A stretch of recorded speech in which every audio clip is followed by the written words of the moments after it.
Welcome to Speak for Yourself, presented by Hyundai. Marcellus Wiley here. No Emmanuel Acho today. It's one of those Oprah opt-out days. I don't know what's going on. He just got here already tapping out. But he'll be back tomorrow, so let's keep it moving, starting with Cam Newton, who said he had a surreal moment after signing with the Patriots and actually had to pinch himself. Cam is a former MVP and led the Panthers to the Super Bowl. But this offseason, 31 other teams passed up on signing him.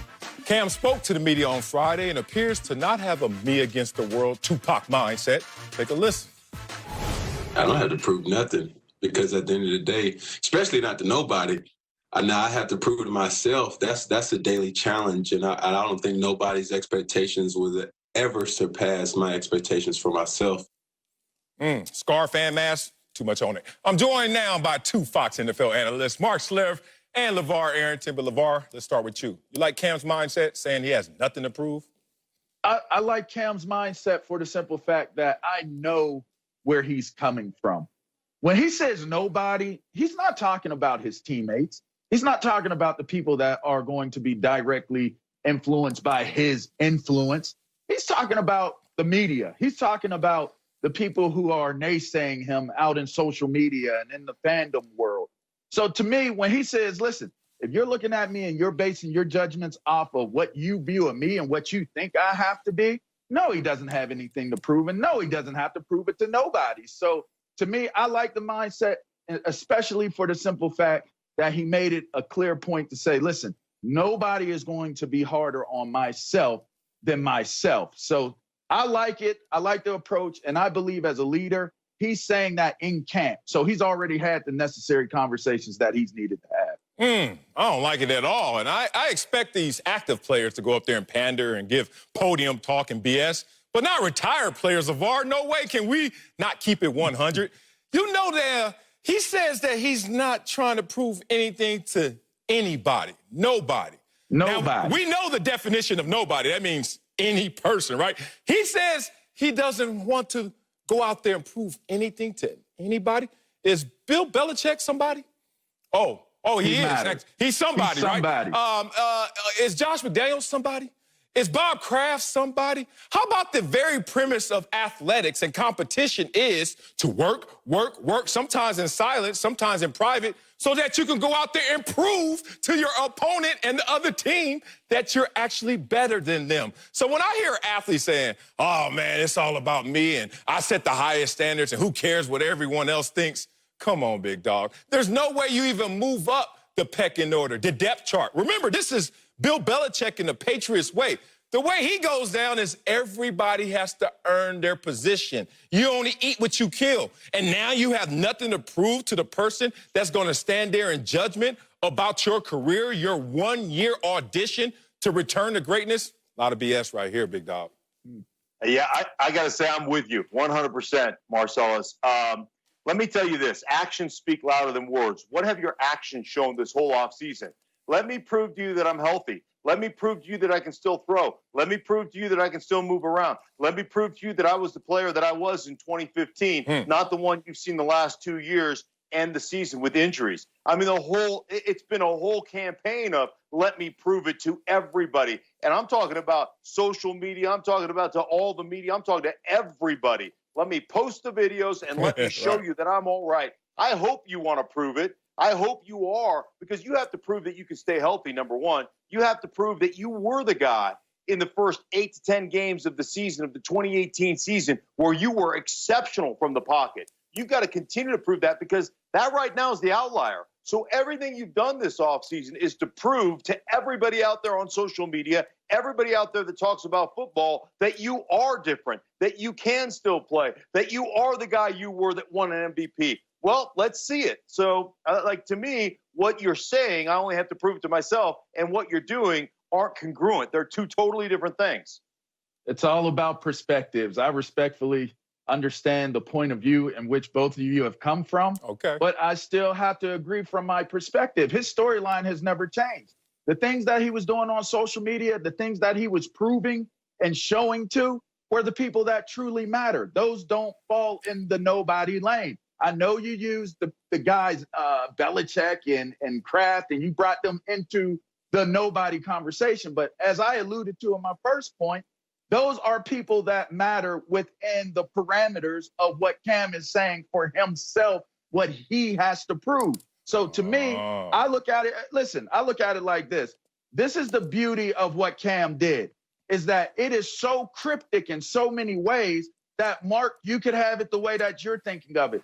Marcellus, you could think of it the way that you're thinking of it. I am. And the true interpretation of it is Cam Newton is way too smart and bright of a young man to ever make the mistake of putting a quote like that out there in the stratosphere to be talked about and dissected, knowing who he is, without the right people knowing that they matter. It's like those Facebook messages. If you don't get a response from me, take that as a hint that, listen, you're just not important enough on my friends list for me to be sending a message. You're not going to be on my replies list, my retweet. That's all he's saying. Oh, LeVar, stop. Now I got to cut you. Cam Newton, who's the homie, man. I love this dude. He knows it. I still got to do my job up here. Every other post, it seemed like it was a message to the haters. That's nobody. Oh, the message to the haters, and I quote, "I have more for you." But that's nobody. He had a huge population of they. That's what blew DJ Khaled up. The theys of the world. Who the hell is they? And he kept talking to they. But now, since he got a gig, they're nobody. This takes me back to my childhood, man. I used to play with this little toy. We didn't have that many toys, but one of them was a speaking spell. Y'all remember that toy?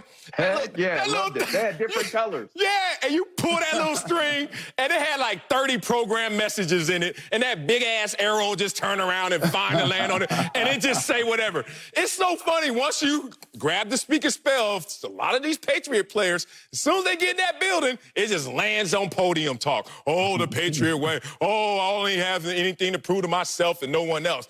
Cam Newton is not telling the truth. Cam Newton knows what's at stake this year. Not just trying to respond to the greatness of Tom Brady and continue that legacy in New England of great quarterback play, but this is a one-year audition for Cam to either return to an NFL MVP form and be thought of as a franchise quarterback, or be who he's been the last year and a half, which has been injury-riddled but compromised in terms of people perception. So when Cam knows that's at stake and then comes out there the entire offseason when he's unemployed, talking about haters and them and they, and all of a sudden now he gets a job and pulls the speaking spell string, it just lands on this one, it doesn't land well for me.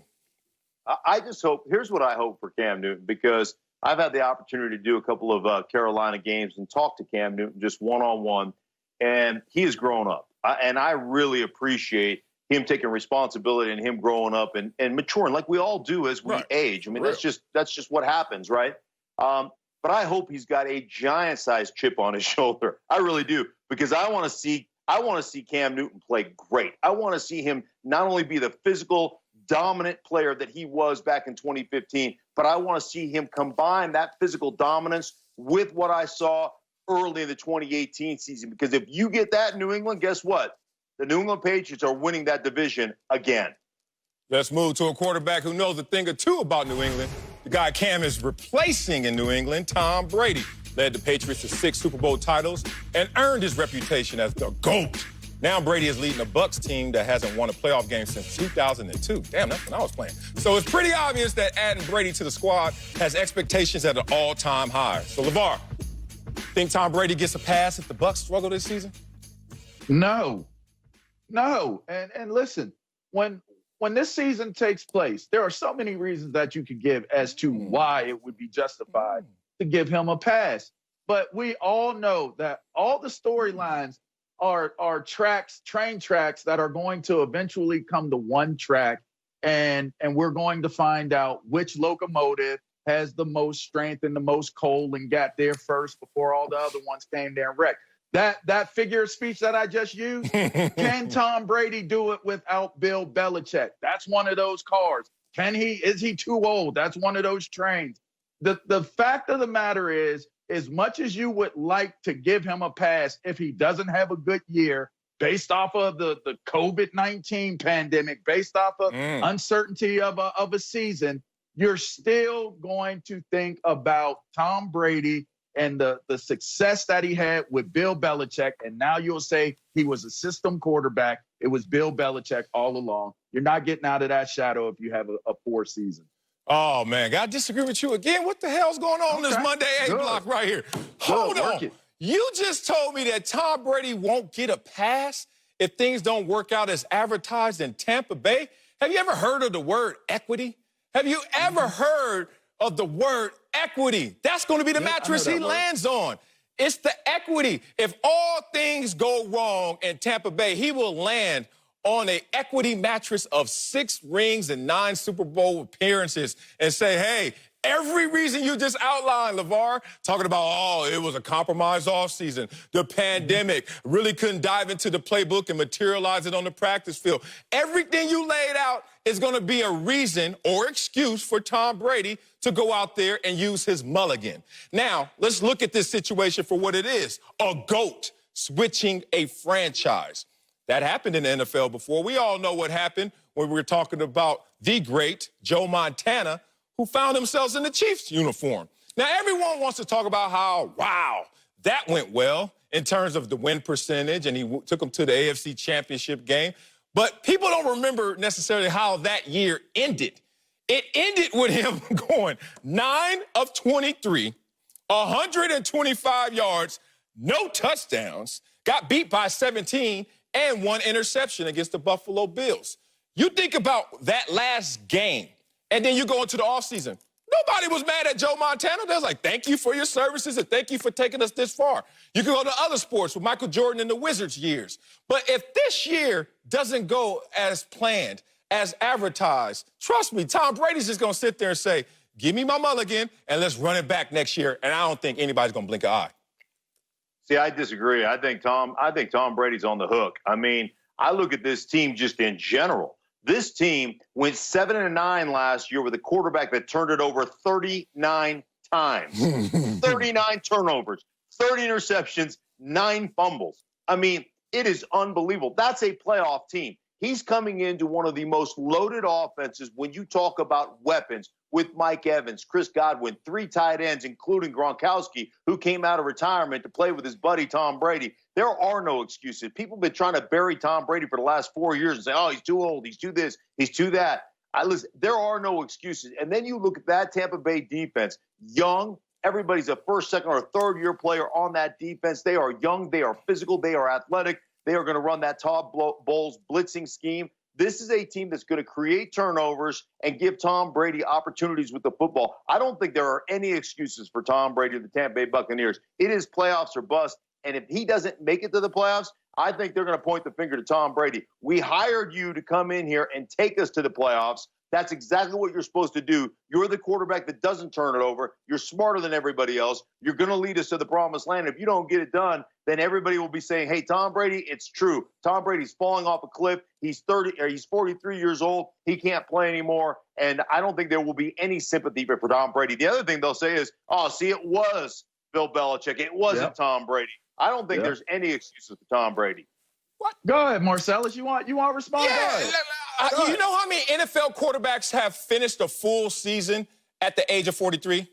None. Damn it. So you know what that's going to give Tom Brady? Once again, the opportunity to use the mulligan if necessary. Look at this situation for what it is. Tom Brady wants to go out there and prove that he's bigger than the New England Patriots and the Belichick, Brady whole combo, and the whole Brady in New England is the only way he's going to work as a system quarterback, the Patriot way.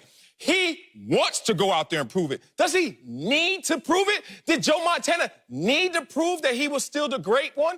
That he was the GOAT all the way until Tom Brady took the baton from him? Absolutely not. So Tom Brady's already made his impact, and you guys know that football at the professional level is a business first. Let's talk about the jersey sales.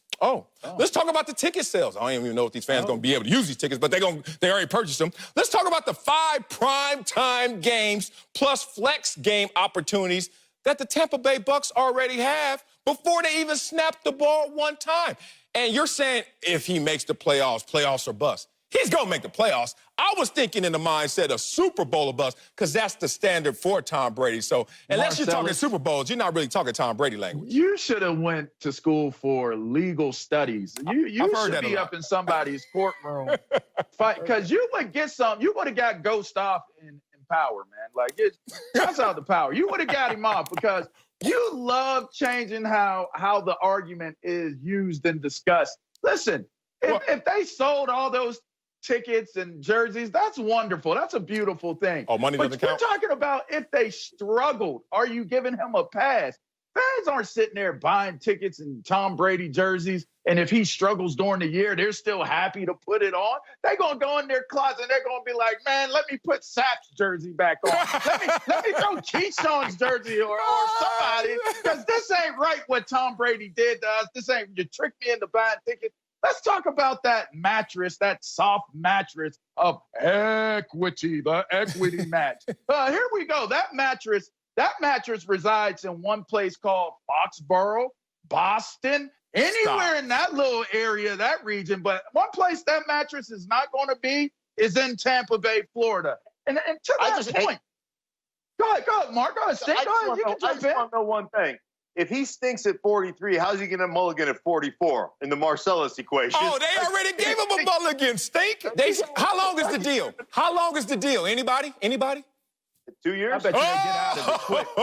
2 years, $50 million, fully guaranteed. They already built in a mulligan. Y'all just was sleeping on it, not reading the fine print of the contract. Coming up, Deion Sanders angered a lot of people on Twitter this weekend. I'll tell you why he got it right. Next, Speak for Yourself, presented by Hyundai.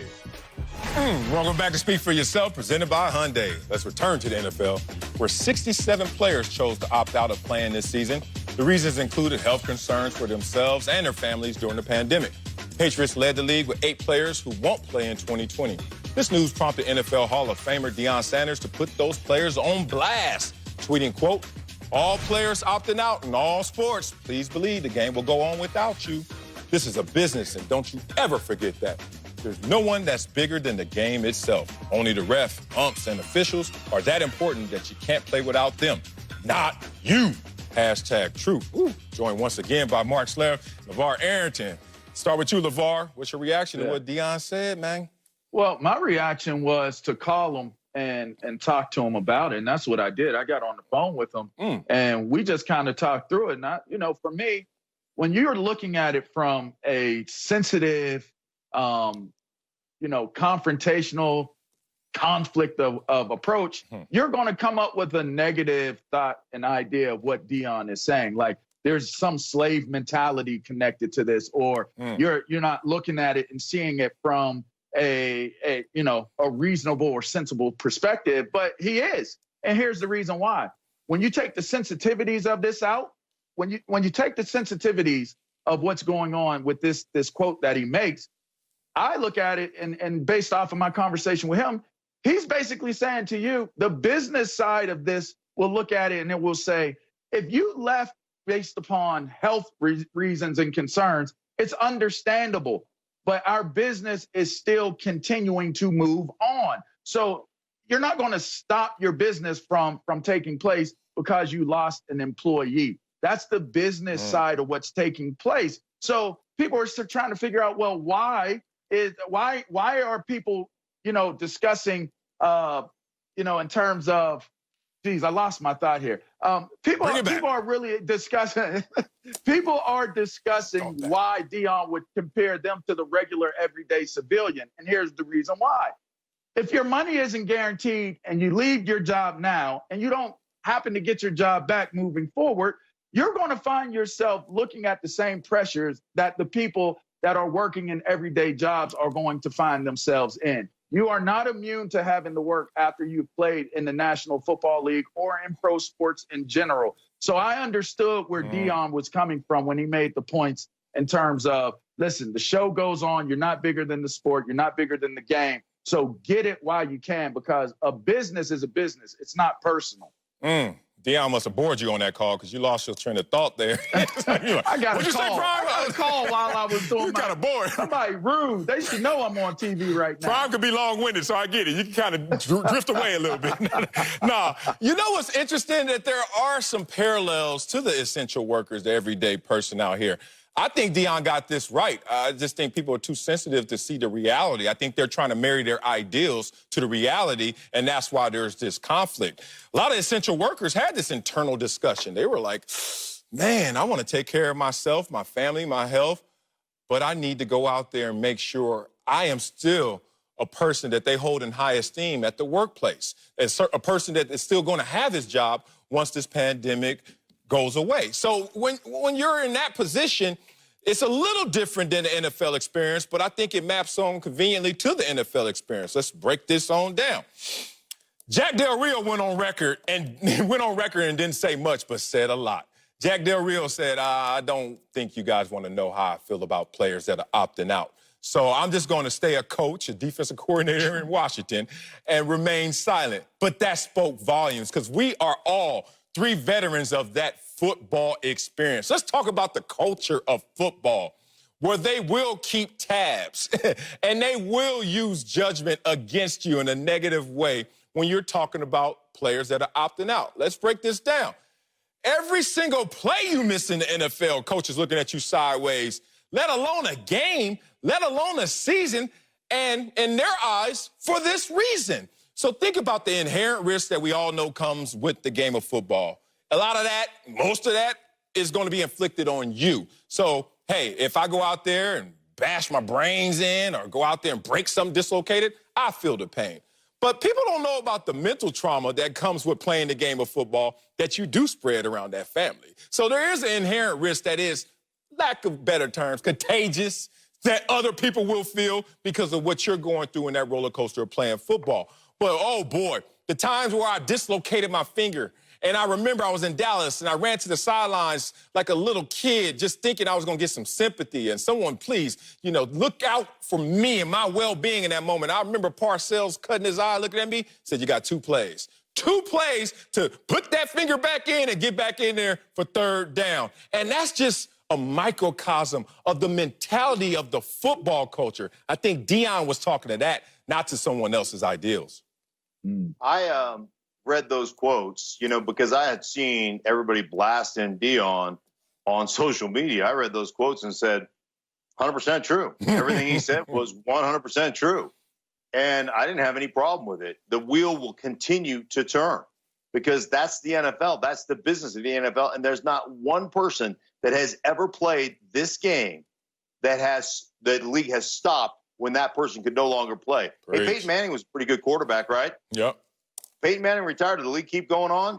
Yeah, it did. And it will continue to do that with or without you. It's like a U2 song, right? With or without you, that league will churn. For a couple of years in Washington, going to Pro Bowls and playing hurt, the league or the the Washington football team, as they're called now, praised me for my toughness, praised me for being a warrior, praised me for this, praised me for that. Then I got Guillain-Barré syndrome. I missed half the season in 1993. Was sick as a dog. Didn't know if I'd ever play again. Lost all the feeling in my arms and legs for about 6 months. Came back the next year, and Friday, before the first game of the season, they brought me into the office with a new contract sitting on the table and saying, you're going to play for this or we'll cut you after the game. That's how the NFL works, man. Yeah. That's the NFL. That's what they do. They don't care. It's a business. And I looked at it exactly like that. That was a business tweet. The league is going to continue to move with or without you. So make sure that you're doing it for the right reasons. If you want to opt out, there's no problem. You can opt out, but understand you may not come back to a job. That's the way the league works. And another point to add to it, if you're opting out for health purposes, all right, and the health purposes meaning you're going quarantine for the next 6 months. That's generally what that means. So when I was having this conversation with him, it kind of came to this point. If it's based upon your health, then let's not post on social media that you're out here doing this, that you're out here doing that. Hello. And for those, listen, Dotson is choosing to go on a retreat or a mission where he's helping on the front lines with COVID.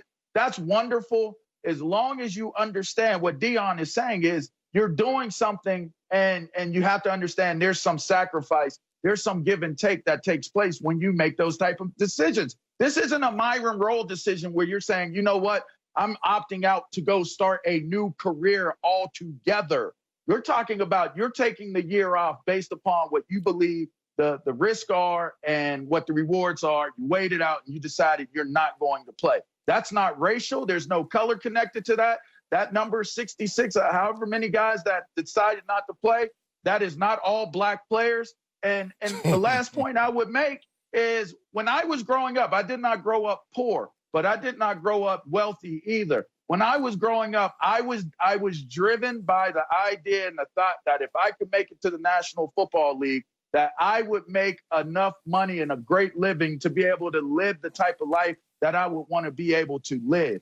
If you've worked under those pretenses and those thoughts during the course of your life and you make it to the National Football League, you really need to take 2 seconds and think about, if I'm opting out of an opportunity to continue playing in the National Football League or whatever league it is that you've dreamed and worked and tried to build up to getting to, and you're going to take this year off, I just think you got to take a little bit more time and look at it from a reasonable perspective, from the business side, not just the personal side. Exactly, guys. I mean, Deion is just really shining light to the underbelly of the NFL culture, which a lot of fans are not privy to knowing and really don't want to understand and fully hear out. But every coach I ever played for always said that playing in the NFL is not a birthright. It's a privilege, and it comes with consequences. I remember when I finally got my opportunity to start, and my grandma used to always say, baby, be careful, because people have 2 hands, and one of them could be patting you on the back, and the other one could be pushing you in the back. And I was like, interesting, and it happened to me in the NFL.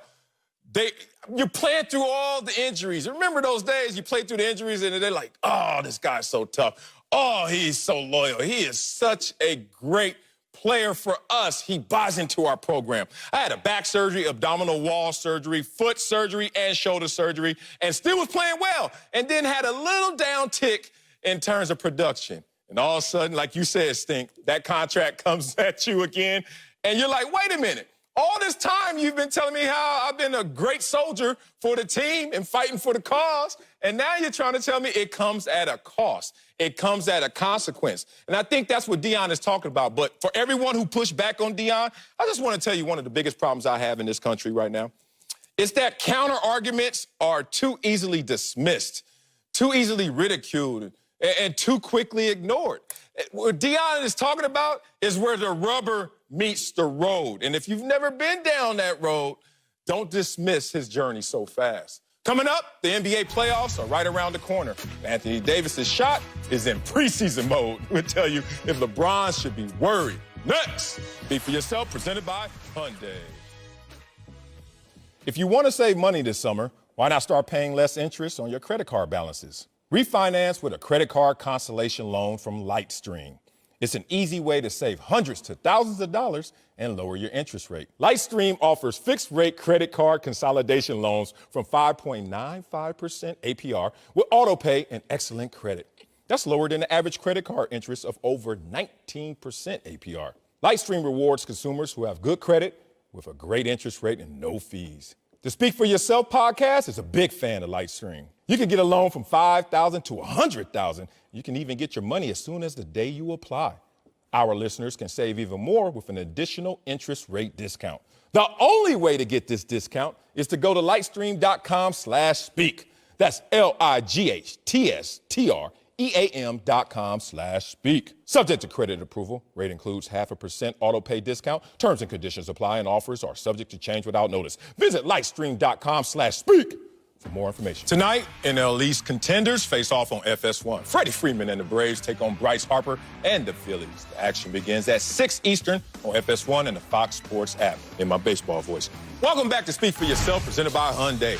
Let's talk about the Lakers, who dropped their 3rd straight game, losing to the Pacers Saturday. They already locked up the #1 seed, but LA has the worst shooting percentage and scoring average in the bubble. And all eyes are on Anthony Davis, who has been struggling big time. I mean, struggling. Take a look at AD. Before the bubble, his points per game and shooting percentage were all higher, which is a huge reason why the Lakers are only 2-4 since the restart. Joined by 2 Fox NBA analysts, Chris Broussard, my dog, and Slick Rick Dubuque. Rick, I'm coming to you first, big dog. LeBron, should he be worried about AD heading into the playoffs? Only if he thought that Anthony Davis was going to be a fire starter for this team.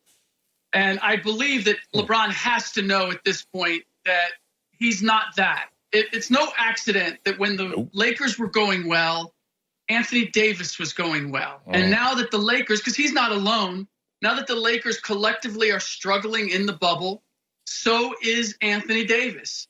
His comments after the Pacers game, I'm sorry, but they're absurd. I'm gonna tell you that, hey, I didn't shoot well because the lighting is different and the background is different. But I'm not making excuses.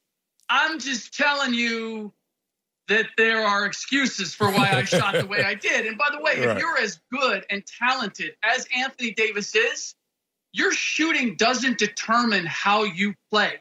LeBron James playing or not playing doesn't determine how you play. I thought it was very encouraging for the Clippers. Kawhi Leonard sits out, Paul George steps up, and he becomes the number one. Why? Because he's capable of doing that. Yep. Dame Lillard doesn't shoot the ball well last night from 3, 1 for 9. When it came down to it, I'm going to find other ways to influence the game and still score. And then I'm still going to shoot and take open threes and make my last 3 in a row. Not only am I not seeing that from AD, but anybody who's watched the width and breadth of his career has never seen that. He goes as the team goes. So if LeBron thought he was going to be anything different than that, then yes, he should be worried. I have to believe that LeBron knows better.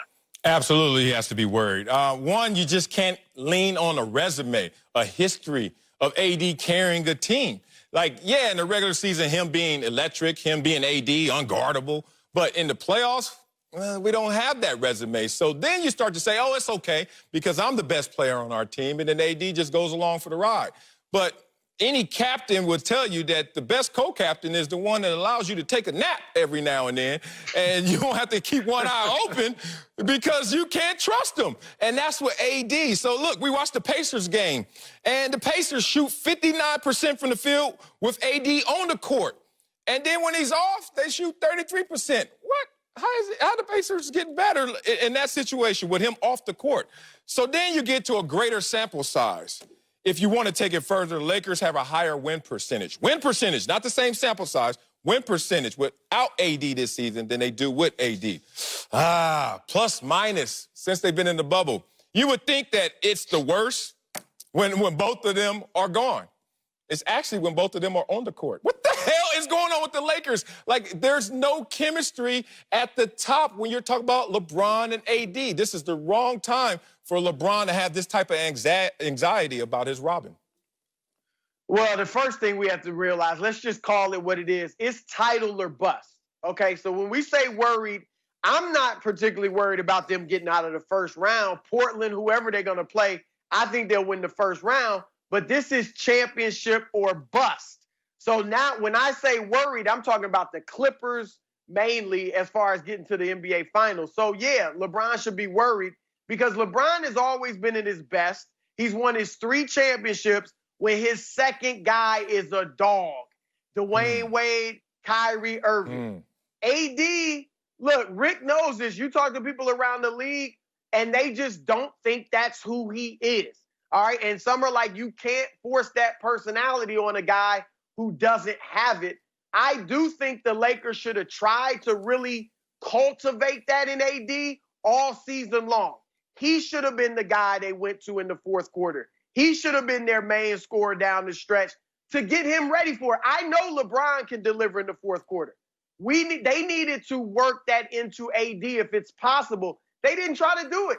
He was averaging like 3 points in the fourth quarter for most of the season. Now you look at him in the bubble, he's averaging 3 points.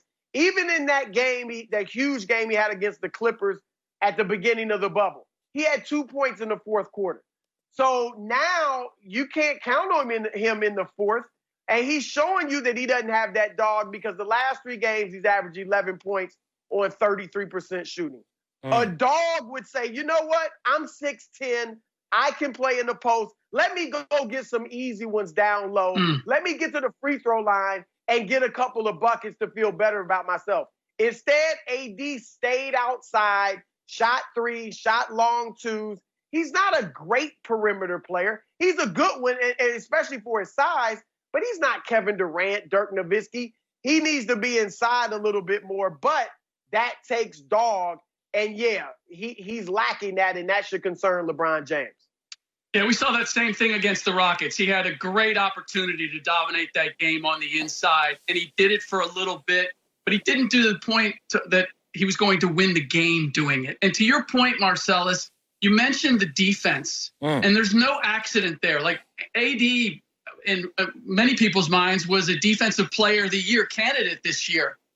But it goes to how is the team playing? Right. He's not a guy who establishes that one-on-one, I'm going to lead you there.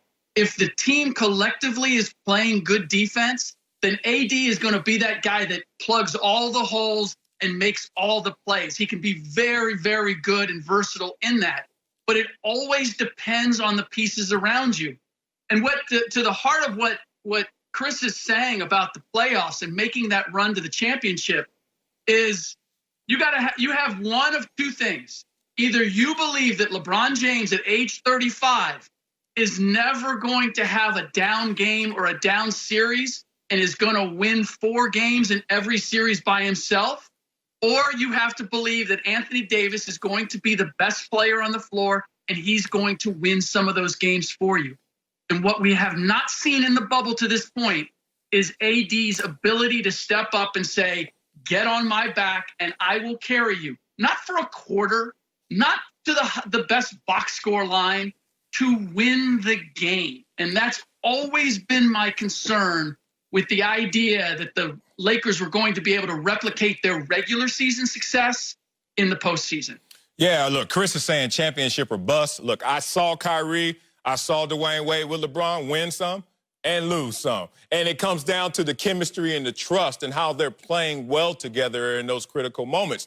We know that LeBron had some trust issues with Dwayne Wade on the court because he was the best player, but he was in Dwayne's house. And it took him a year. And then all of a sudden they started to relax and realize, hey, we got a 1A and a 1B situation here. And the same thing with Kyrie. And Kyrie was feeling a certain type of way. I don't know if Anthony Davis is acting out or this is just who Anthony Davis is. But to try and make this dog something that it's not, it seems like the wrong time for it to get exposed. Coming up, the Clippers lost to the Nets Sunday without their full squad. I say without their full squad. We'll tell you if chemistry will be an issue next. Speak for Yourself, presented by Hyundai.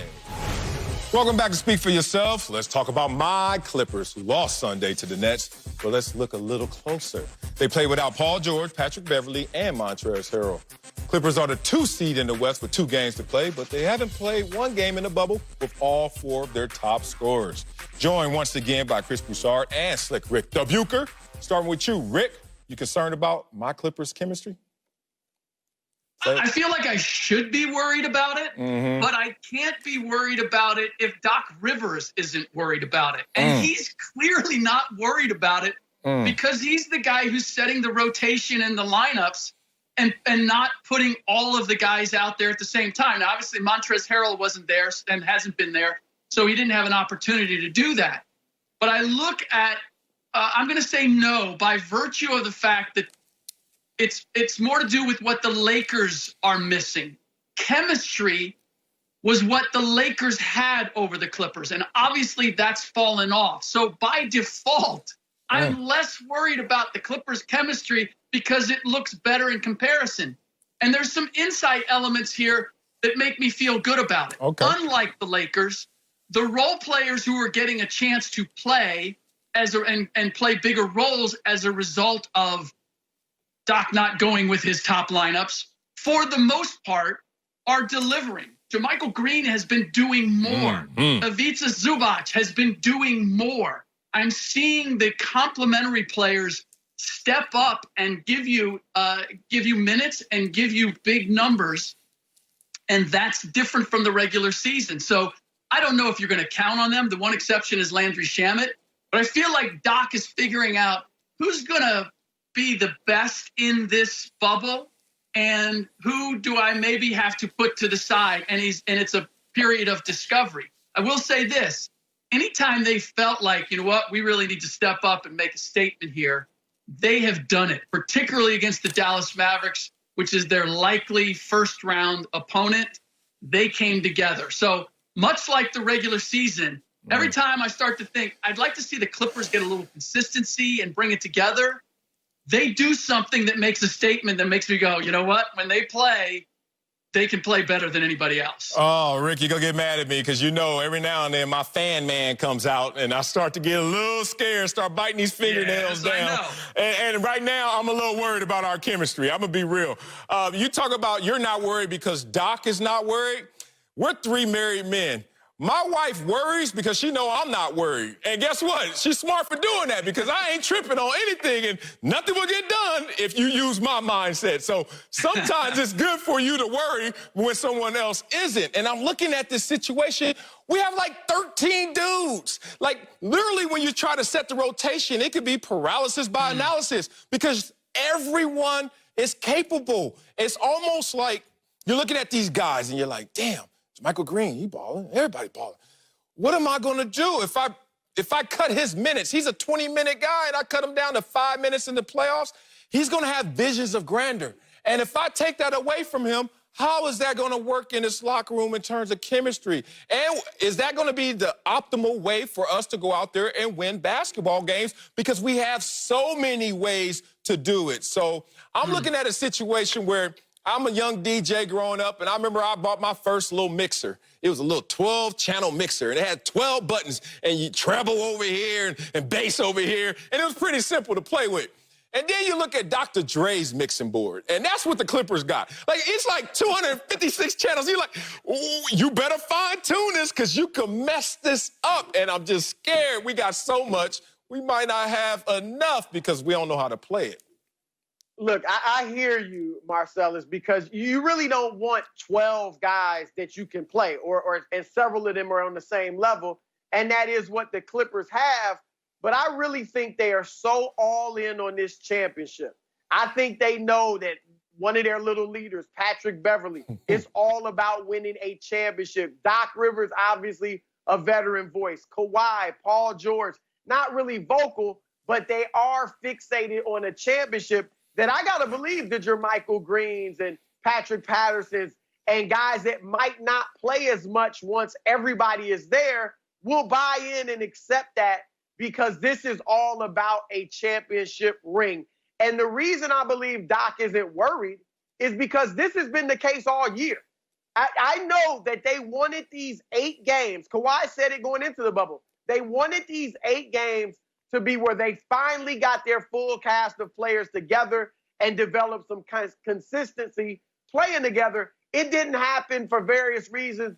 Montrezl Harrell's family tragedy, Lou Williams leaves the bubble, things like that. And so it didn't happen. But the bright side is whoever they've thrown out there, they've played well throughout the season. When Kawhi would come in the lineup and play 3 out of every 4 games. When they missed him, they were fine. When he was there, they were fine.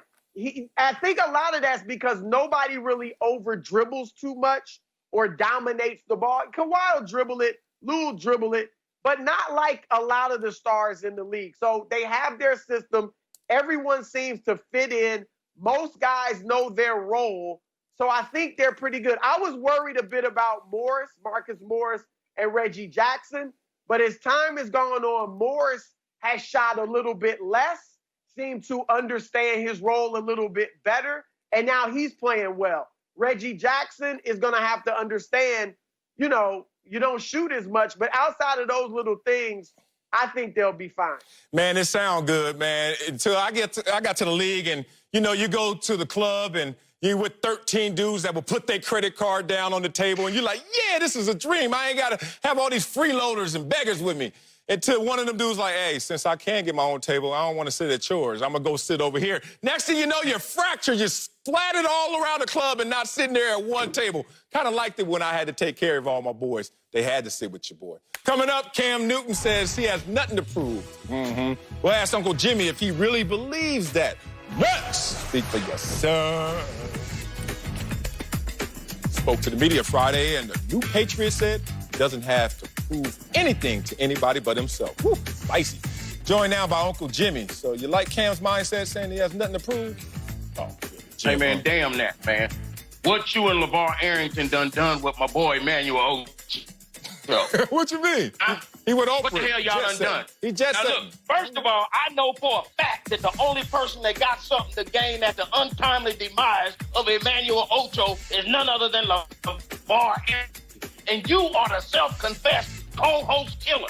So I'm telling you right now, he better not fall victim to none of y'all's untimely demises of you two overly hydrated has-beens. What the hell done happened? Please stand up and let's see what happened to your body. Oh, that's it.